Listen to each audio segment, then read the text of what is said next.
Hello, everyone, and welcome to The Wrap, brought to you by Michigan Medicine Headlines. I'm Dan Ellman with the Department of Communication. And I'm Dan's sidekick for the week, Bailey Merzick. Today, we're going to give you a sneak peek into Quality Month 2024 and what you can expect next month during the Quality Month keynote address. Now, before we get into that, go back and review any episode of the podcast you may have missed. You can find all of our shows on iTunes, Stitcher, and any other podcast hosting platform. They're also available on the Michigan Medicine YouTube channel and as part of the Headlines Week in Review. All right, let's bring in two members of the Michigan Center for Interprofessional Education, or IPE, who will play a role in next month's Quality Month festivities. First, can the two of you both introduce yourselves and explain your roles in the organization? Sure. Thanks, Bailey, and thanks, Dan, for hosting us. I'm Raj Mangrulkar. I serve as the faculty director of the Michigan Center for Interprofessional Education, and I'm a professor of internal medicine and learning health sciences and a primary care physician. Hi, everyone. I am Bonnie Patterson, and I am the administrative director of the Center for IPE, and I have the great pleasure of working alongside Raj. Outstanding. Well, thank you both for joining us. Now, you've mentioned several times the Michigan Center for Interprofessional Education. What is your center, and how does the work you do connect back to quality and safety here at Michigan Medicine? Yes, so the mission of the Center for IPE is to innovate and implement interprofessional education to improve the quintuple aims of health. So for those of you who don't know, that includes health equity, lower healthcare costs, improved workforce well-being, improved patient experience, and improved population health, which of course includes quality and safety. The Center for IP started in 2015 as a joint venture between the health science deans and the provost office. And we work with the health science schools across all three campuses. There's 10 health science schools. We have developed a really robust didactic curriculum and really work to improve student attitudes and knowledge and even some skills around teamwork and interprofessional collaborative care. But our students go into the practice setting and they don't necessarily see what we're teaching them. And so we have been working really closely with Michigan Medicine more recently to start to improve teamwork, both to improve the environments that our students are learning in, but also to improve workforce well-being and patient experience and quality and safety. So that is where our interest has really grown in quality and safety. It's important to note that the IPE is an international movement, and it really resurged after the 2000 IOM report to err is human. And then there's a 2010 World Health Organization framework to action for IPE and collaborative practice. So this is not U of M specific. This is really, there's accreditation requirements both in undergraduate health professions education, residency, fellowship, etc. But this is really an international movement. As you all know, our current system of care is so complex and there are so many moving pieces. People are living longer and have many comorbidities, and caring for people is just different than it was 50 years ago. There's different technological systems that now even include AI, different payment models influence care, there's different policies and funding pressures. But beyond all of that, healthcare is a human-to-human service. And we need to work to ensure that the systems that support that care also support the relationships that will optimize that care. And we need to make sure our professionals and our students entering the professions are prepared to navigate those relationships, that they understand each other's roles, that they know how to communicate effectively, that they know the ways to improve teamwork. I think that we can all confidently say that we can't offer high quality healthcare if we can't practice good communication, good teamwork, and have an understanding of roles and responsibilities. And ultimately, we look at this from the patient's point of view. What do they need to get good care? They need coordination, they need cooperation, they need collaboration. And we really focus on all of those things. So can you talk about, maybe both of you, how your interest in quality and safety work started and some improvement projects that you both or either of you have been engaged in recently? Yeah, I'd love to start with that, Bailey, because I started as faculty here in the early 2000s, and it's interesting that I even from that stage I realized that my interest in education was really about tying education to improved patient care. So I was really influenced by that To Err Is Human Institute of Medicine report, where they kept talking about the 90,000 lives that were being lost every year to safety issues. And that was released in the early 2000s, just as I was a faculty member. And what at that point, I had a role in the internal medicine residency program. And our residents kept coming to us saying, we see the problems. We're on the front lines and we know that this could have gotten better. And as program directors, we didn't really have a mechanism to translate what they were seeing on the front lines to improvements. And so our program director at the time charged me with building a patient safety learning program in internal medicine. And we started with a couple of small projects that really blew up. One was on using ultrasound in the SIM Center to improve central venous catheterization. And I was the lead on that with the Office of Clinical Affairs. And then that grew to improving communication, honestly, interprofessionally. This is in the early 2000s between residents and other care providers. And then we built this whole course, this whole month-long rotation where residents would not only go out and make observations, but then they would come in and work in teams to design solutions. So that was how I dipped my toe. It actually won the Teaching Innovation Prize by the Provost's office, and we got to work with the VA National Center for Patient Safety. And from that, then when I moved to the dean's office, we built a whole scholarly concentration in quality and safety for our medical students, for those who wanted to go deep. And now I'm excited to work with Vani to bring this to the interprofessional space across all these 10 schools. And we're really trying to do this by saying that if we improve teamwork, we will improve quality and safety. The evidence is strong, but moving it into that space with teamwork improvement and bringing our students along to be part of that, I think is going to be an awesome next step for us. And my interest began during my time with Michigan Medicine's Adolescent Health Initiative. And I know you all just did an episode with them too. So I used to work there. And during my time, we built several interventions to improve care for adolescent patients. And that included their perceptions of care and experience of care, but also quality metrics like chlamydia screening or risk behavior screening or HPV vaccines.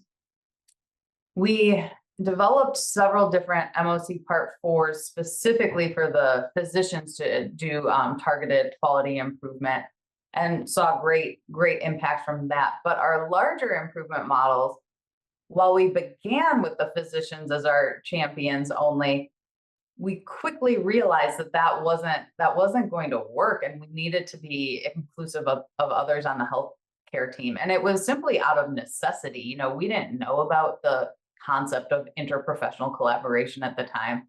But, you know, for example, we wanted to implement risk screening.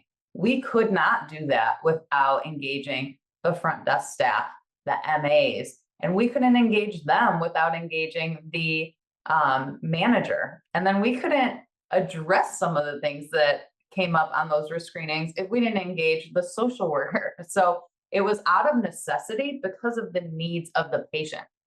And through that, we shifted the intervention in creating these teams of champions to drive the improvement. And we saw great outcomes in terms of the quality metrics, but we also saw transformation in terms of the culture of the clinic.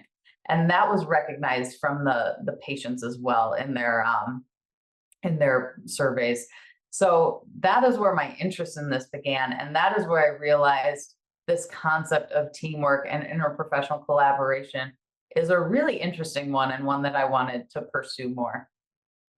Yeah, basically it's, you know, the ecosystem of working with patients. Doctors don't only talk to doctors, nurses don't only talk to nurses, everyone's working together. And so you need to sort of address that in a formal way, right? And make sure that we're doing that.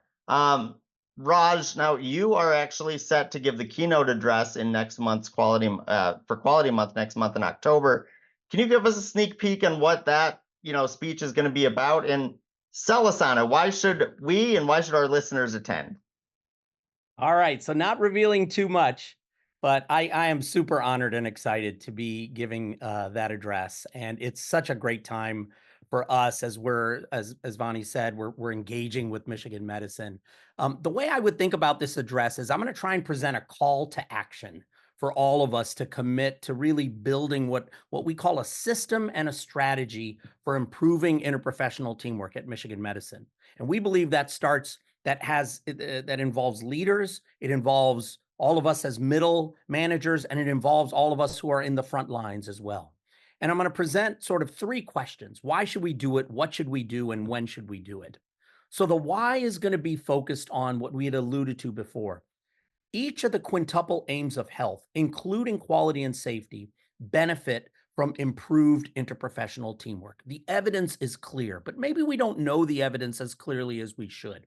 So I'm going to bring frameworks that have come from the World Health Organization, the Interprofessional Education Collaboration, the National Academy of Science and Engineering and Medicine, and the National Academies of Practice. I'm going to bring that evidence from those frameworks to say, yep, teamwork actually underlies all of this. You can't resolve health disparities without working as a coordinated team. Caregiver well-being or the well-being of all of our staff benefits when we're working in really good teams.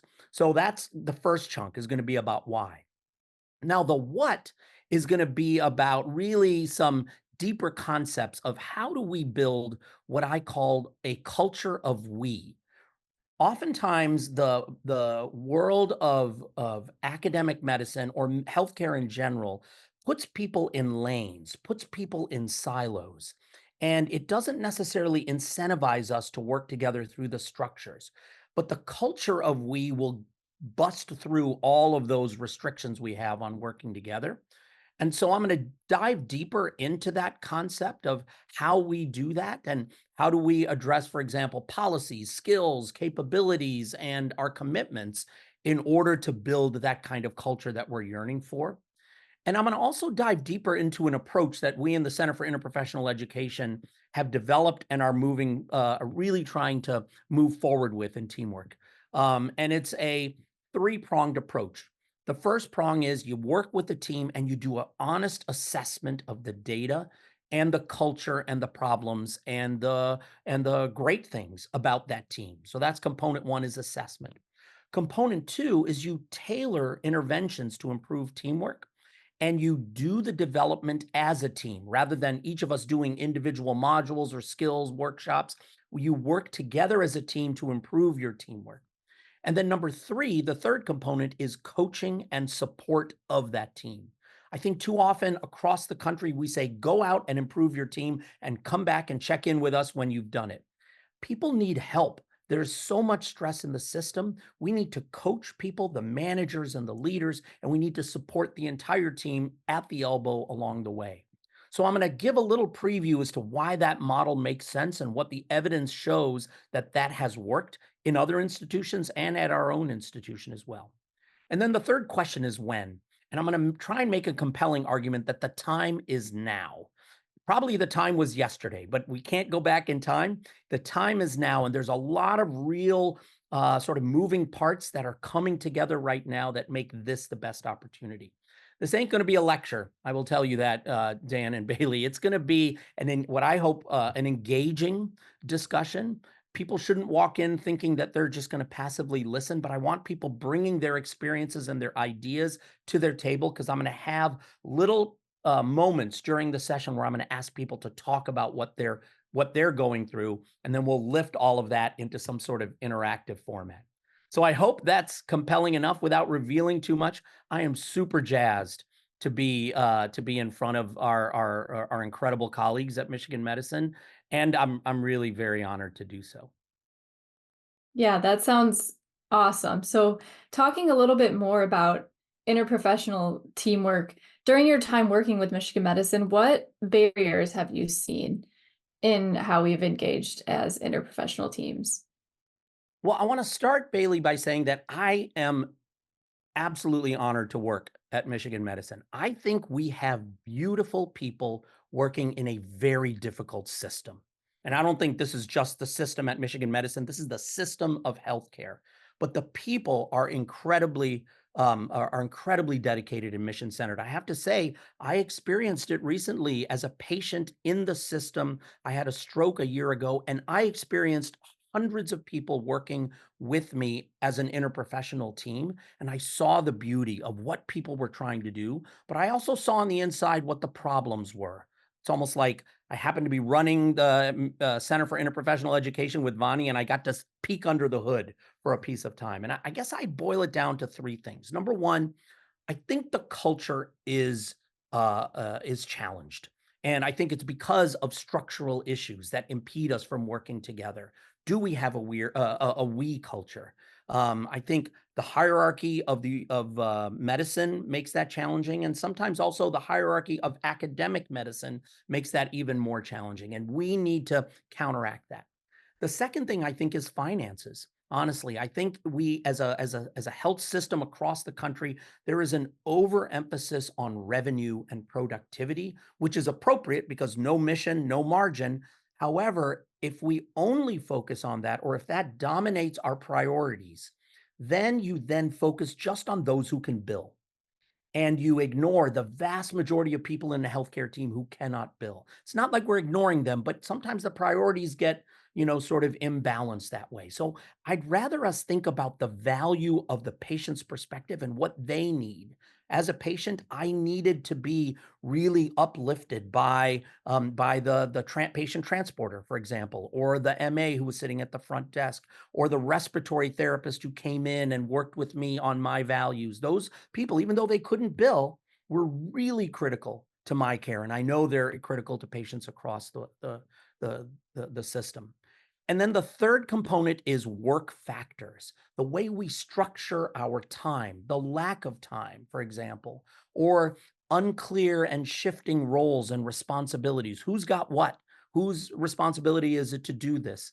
This kind of forces us to sometimes point to other people and say, okay, they've got it, not me, as opposed to then again going back to trying to build this culture of we.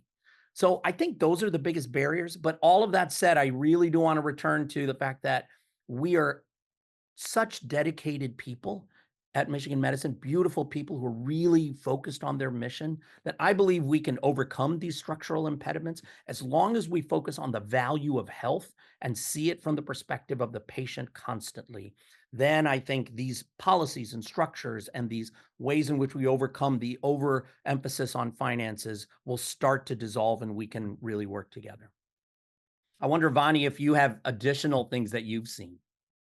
Raj, I feel like I see exactly what you see, and I'll just share maybe slightly a different lens. I fully agree with everything you said. I think that, teamwork comes down to one thing, which is relationships and trust. You cannot navigate really complicated situations or conflict or differences of opinions if you don't trust and respect one another. I think we have that. What I think that we lack time, and overlaid on that time is incredible stress. So I think about my kids. I have young kids. If they're hungry or tired or have any bit of stress, they are disasters, right? Adults don't present in the same way that toddlers do, but we also, when we are under stress, we are not performing at our best. We are not navigating interpersonal interactions at our best. So we have a workforce that is under immense stress, and they don't have the time to navigate the relationships. I don't know how we could have good teamwork when those conditions are true. But like Raj said, I feel a lot of hope because people are so dedicated to the work. I've done a lot of observation throughout our system, and the dedication, despite the redundancies or the workflows that might not make any sense to some people, or the understaffing, or the patients that are frustrated by the time they get there because it was so hard to get there. They're still so dedicated. They jump through all the hoops to make things happen. If we could reduce some of those systemic challenges, that would free up the space, but it would also free up some of the emotional space and the stress. And I think that there's just great opportunity there. We are so fortunate to have the workforce we have, and we see that in our scores, right? We've seen some challenging engagement scores over the last couple of years, but patient experience scores are still high, even in spaces where there's low engagement. That's because of the dedication of our people. Yeah, and I think that's important to keep in mind too, that even with all the stressors there, from a patient perspective, the patient honestly can't care about what the stressors are that the providers are going through, right? Like, this is their life, this is their experience. If I'm a patient, I don't care that this is your 17th straight patient without having eaten lunch, right? And that's not a good thing, that's the situation, but I still need a good experience from you. And so I think that that's why the work to alleviate some of those stressors is so important, because if those stressors are there and you're not working your best, it is a reflection on the patient and to the patient, and it leads to just so many issues, right? Dan, I was gonna just build on that. I think something Bonnie said was so important. When we are at our most stressed, then we are not at our best selves. It's really hard to put our best selves forward. We have to assume all of our patients, when they come in, are not going to be at their best selves. They are experiencing some of the most difficult trauma in their lives when they're coming to us. And so if they're at that level, what lifts them is an important question, because we need to apply that to us as well.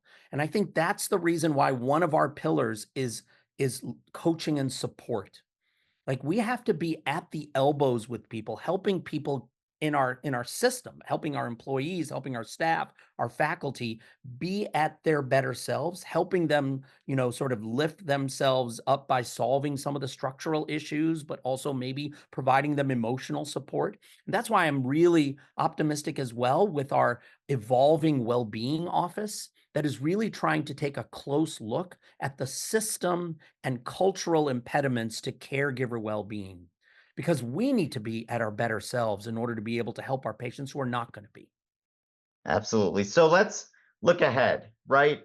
What does sort of the path forward look like in terms of interprofessional teamwork, and the work that the Center for IPE is doing? Raj, you said a lot of these changes should have been done yesterday and they haven't been. And so the next best time to do it is now. Now let's look in the weeks, months, years ahead. What does this path forward look like? Well, I want to start by saying that I think what we need here is a system and strategy for enhancing interprofessional teamwork. We have pockets of brilliance across our system, but what is our strategic approach across the system where we deploy resources to really lift people up? And I think what Vani and I are trying to do is bring our center to Michigan Medicine as a resource that can help support a system and strategy. So we're not in Michigan Medicine. We're an academic unit, as you heard Vani describe. We're in the provost's office, but we work very closely with the academic leaders of all of the different professions, their students, as they're coming into the system. So I think one of the things that we really should, what we're hoping to do is to bring our kind of approach to Michigan Medicine as a resource. And I guess I'd boil it down into 3 steps. The first is, what we're trying to do is convene as a center the different units in Michigan Medicine who work on this, and we're dedicated to this. Oftentimes, our units don't necessarily work together. So that includes our Department of Quality and Safety, but it also includes our Office for Health Equity and Inclusion. It includes our Office of, our Well-Being Office and our Office of Patient Experience. If you think about the quintuple aims, those are the offices that are really on board.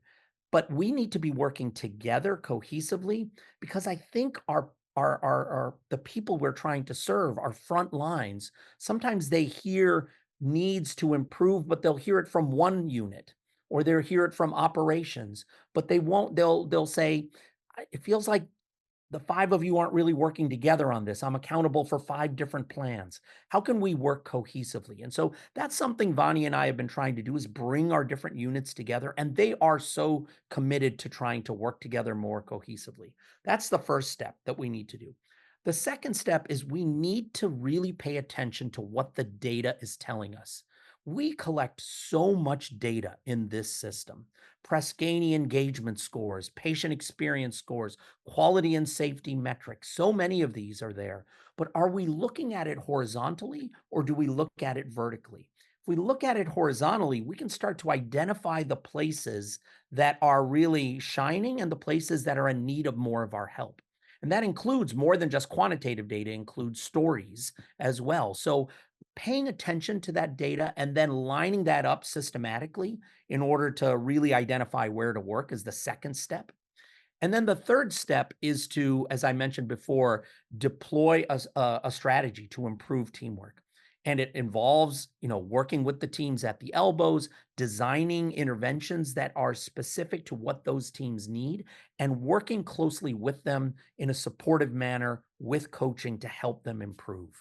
I would say that the values I'd like to see us deploy are empathy, first and foremost. We need to walk in and understand that these are teams under stress, and we have to understand what they're going through.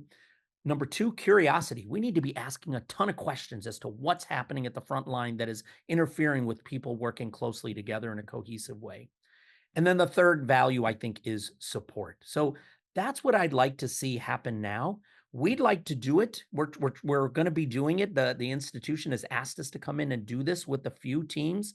And if that works, I think we can scale this up. Other institutions have started to scale this up towards a system and strategy. And I think we've got a great opportunity now to move in that direction. And finally, this is something small, but you probably can talk a lot about this. There's been a shift in language from interdisciplinary, we've heard a lot, and now we've said interprofessional a lot on this podcast. So can you talk a bit about this and why you prefer to use that term as opposed to interdisciplinary? Absolutely, Bailey. And we talk about this a lot in our community. I would suggest that there actually hasn't been a shift from interdisciplinary to interprofessional, but an expansion to include interprofessional. We still very much work in an interdisciplinary environment, especially at Michigan Medicine, where we have this incredible wealth of physician specialties and world experts.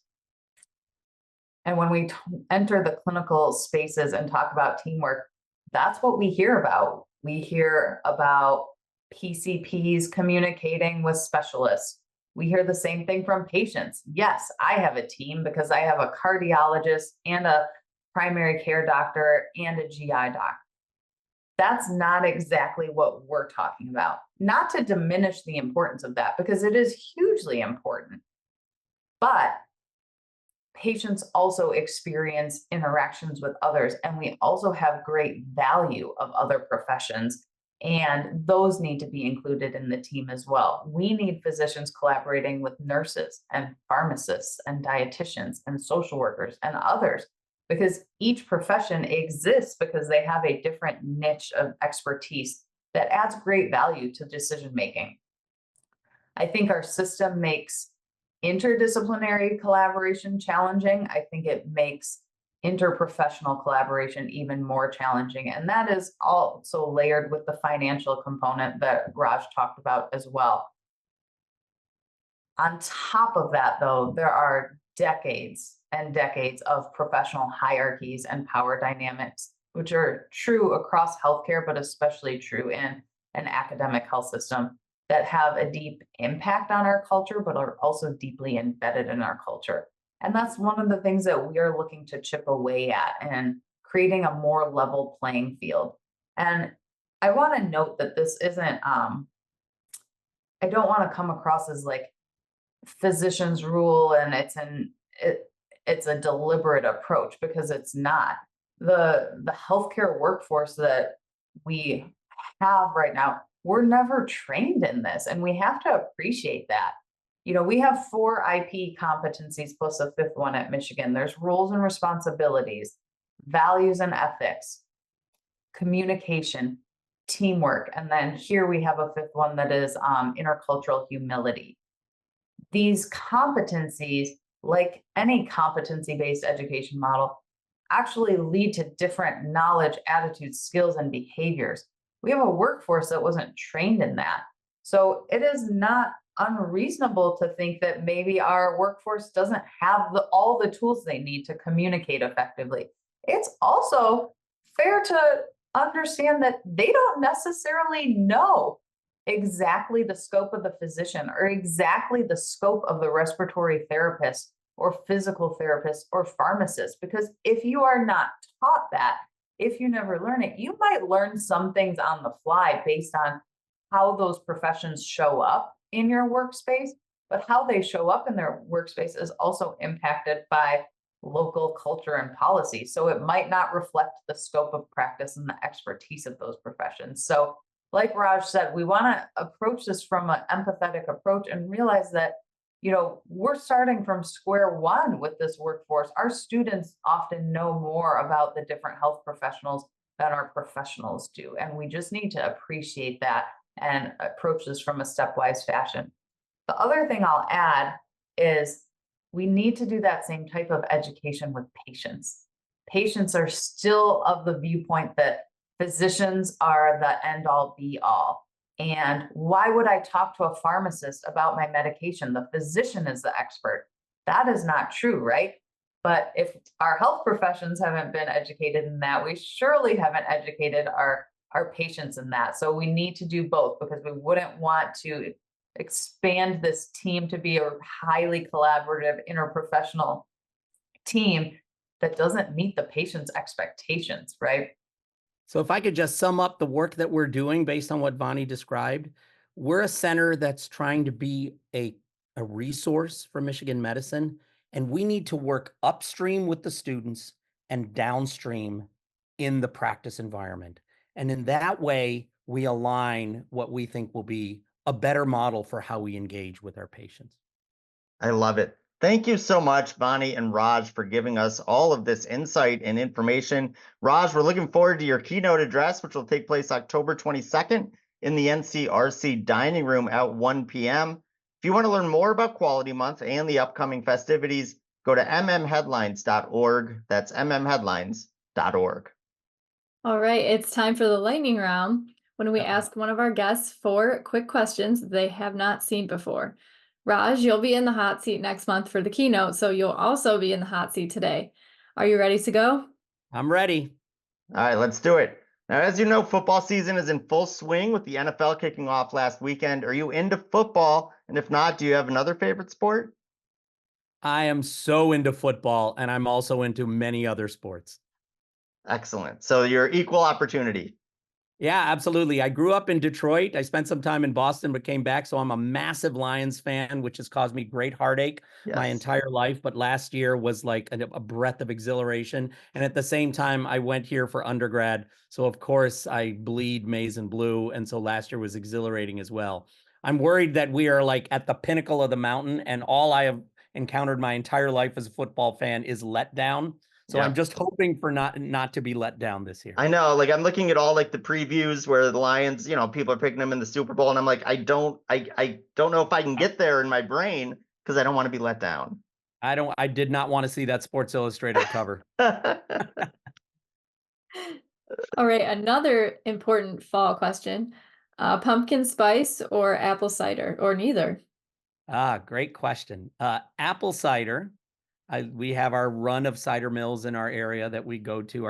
I have 4 kids, and they are now all adults. But when they were little, we were at all of these different cider mills. So apple cider mulled with nutmeg and cinnamon, and then occasionally you can add a little leaded topping to it, like what is that called? Some whiskey of some sort. Oh, got it. Not for You're the not children. messing around. Yeah, you're not No, messing not around. messing No. Awesome. All right. What is one of your favorite hobbies that you think would surprise people? Oh, well, Vani will know this. I recently just joined a rock and roll band. An Nice. over 50 rock and roll band. I am not a musician. I played piano until I was in 10th grade, but that was it. I have a lot of musical talent in my children, but not us. But my wife lured me into this over 50 rock band. She is the lead singer.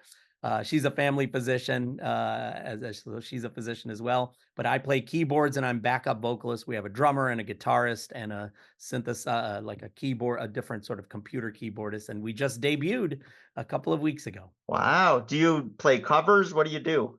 Only covers right now. I'm Yeah. certainly not that kind of creative streak, but I'm sure that will come maybe in a year or two. But it's something good to do when your kids are adults and they've kind of left the house. Then you find yourself with a little more time where you're not driving them around to places. So we're like, let's fill that in with rehearsal time. Don't be fooled by Raj saying he has no musical talent, because I was at their first performance and he was rocking. Nice. We need to put like a video of that in headlines or something, man. Oh my Yeah. goodness. Yeah. Definitely been probably the most I do have one. one of our most interesting lightning round Yeah. answers so far. But we have one more question, and this one's a little more serious. If you could pass one piece of advice to the next generation of healthcare leaders, what would it be? So, in my experience, I've had the great fortune of being able to lead educational programs across many different places, and that allows me to be with young learners all the time, whether they be residents or medical students, and now students across our different health professions. And the one thing I detect from them is they are yearning for authentic leadership. We want competent leadership, we want visionary leadership, but they absolutely resonate when the leaders become open and transparent about their growth, where they're falling short, what they're doing to work on things to be better, where they may be struggling personally or professionally.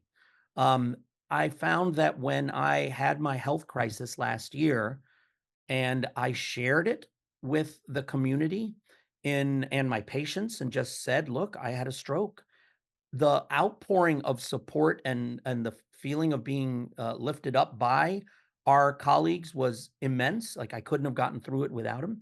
But I also think people came up to me afterwards and they said, thank you for saying that out loud. Leaders don't often say that out loud.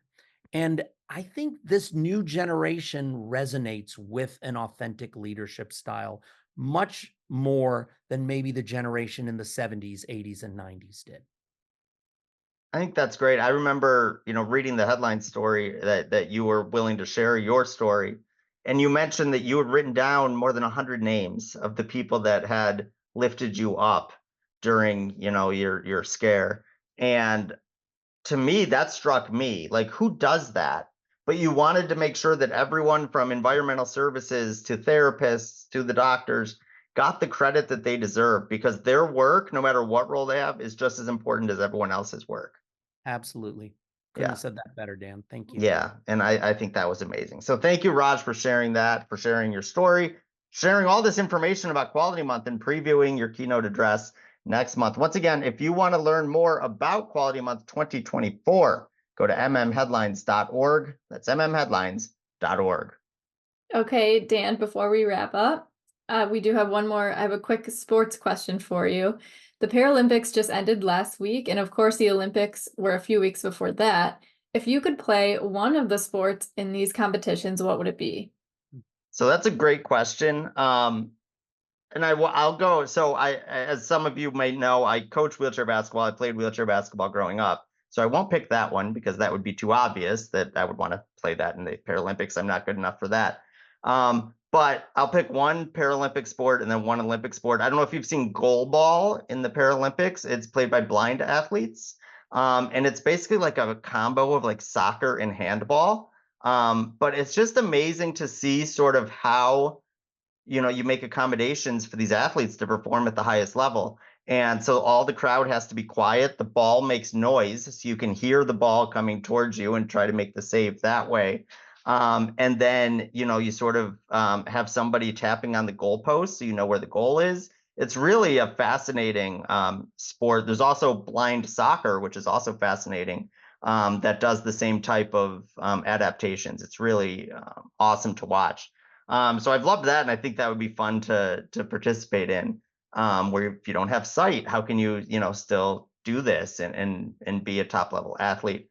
In terms of the Olympics, I don't know, things like archery fascinate me because when you watch it on TV, it just looks like, okay, I can throw darts, right? Like that's not art. And then you take the wide shot and they're like across the football field from the target, but yet they're still getting 9s and 10s every time. It makes no sense. It is completely baffling to me. And I love playing table tennis, so I'll say those. How about you, Bailey?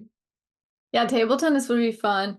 Any of the water sports, I think swimming or water polo would be really fun to play, but ultimately I ran steeplechase in college, so that would be my I would want to do that in the Olympics. I found that so much fun. Okay, so you're a steeplechase expert. Why the heck is there water on the track? Like, why are we doing this? Makes it 10 times harder too, because running's already hard as it is. So, Yeah, so you're doing it in like sopping wet shoes? Like, it makes no sense. yeah. That's awesome. All right, it's time for the weekly trivia contest. First, I want to congratulate Dustin Wise, who sent in last episode's correct answer about Mott specialists traveling to El Salvador in the weeks ahead. Dustin, a member of the Department of Communication, will be in touch shortly to help you claim your prize. Now, for this week's question, here's Bailey. This week's question is, what is the leading cause of death in U.S. hospitals, including at Michigan Medicine? Once again, what is the leading cause of death in U.S. hospitals, including at Michigan Medicine? You can find the answer in headlines, and once you know it, send it to headlines@med.umich.edu for the chance to win a prize.